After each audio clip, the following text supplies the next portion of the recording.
Chapter 2, India's Foreign Policy. In the last chapter, we learnt the meaning of foreign policy and the factors that affect it.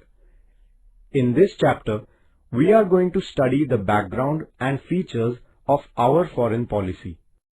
India's foreign policy background.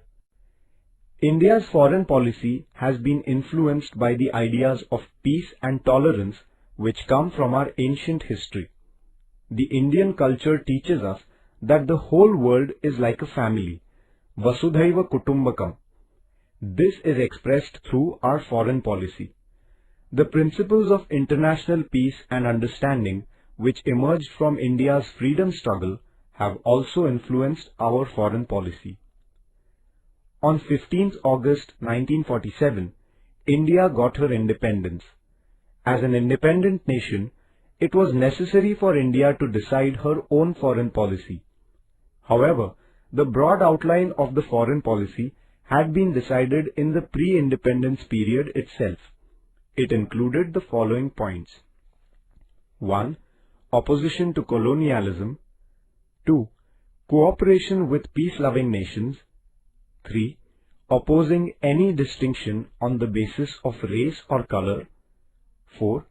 Supporting the freedom struggles in other countries. 5. Striving to establish world peace.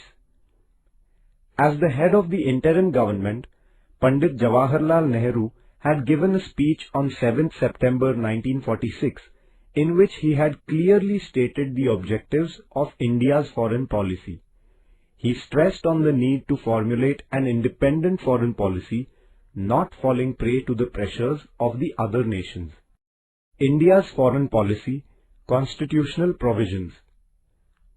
After gaining independence, India started formulating her own independent foreign policy. Protecting the independence of the nation and preserving our territorial integrity are the basic objectives of our foreign policy. Article 51 of the Directive Principles of the Constitution of India guides us about how we should conduct our international affairs and transactions. This article states the principles of our foreign policy. The following objectives are to be achieved through it. 1. To promote international peace and security.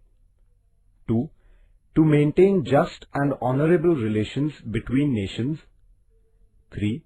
To foster respect for international law. 4. To encourage the resolving of international issues peacefully and through tribunals. Some of the main features of India's foreign policy are as follows. Opposition to imperialism and colonialism.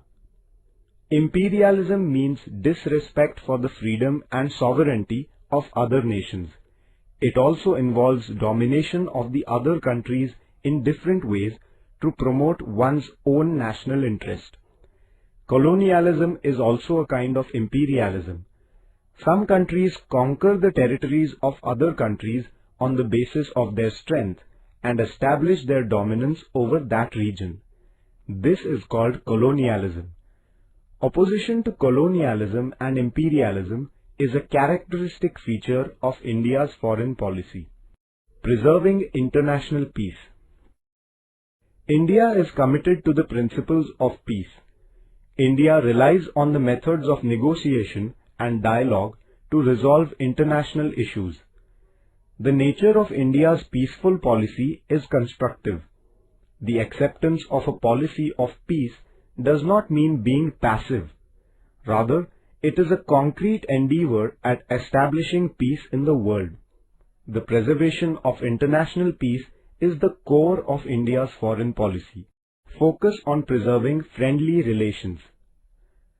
One of the important features of India's foreign policy is the preservation of friendly relations with all the countries in the world. Friendly relations help to increase the cultural, educational and economic give and take between nations. Through the process of helping the other nations in their development, India has focused on preserving the friendly relations. Principles of Panchashil. The principles of Panchashil are the pillars of India's foreign policy. It is a set of norms to resolve international issues through peaceful methods. Pandit Jawaharlal Nehru officially put forth the principles of Panchashil in 1954. These 5 principles are as follows. 1. Mutual respect for the territorial integrity and sovereignty. 2. Mutual non-aggression. 3. Mutual non-interference in each other's internal affairs. 4. Equality and mutual benefit. 5. Peaceful coexistence. The principles of Panchashil highlight the expectation that no country will put any kind of pressure on another country and will not intervene in its ideological, political or economic matters. Non-alignment. Non-alignment does not mean being neutral or indifferent. India's foreign policy is not non-aligned in this negative sense. After the Second World War, Soviet Union and United States of America emerged as the two superpowers. The tense relations between them are referred to as the Cold War. During this period of the Cold War, there was an atmosphere of suspicion and tension in the world. The Soviet Union and the United States of America were both trying to pull the newly emerging independent countries into their camps.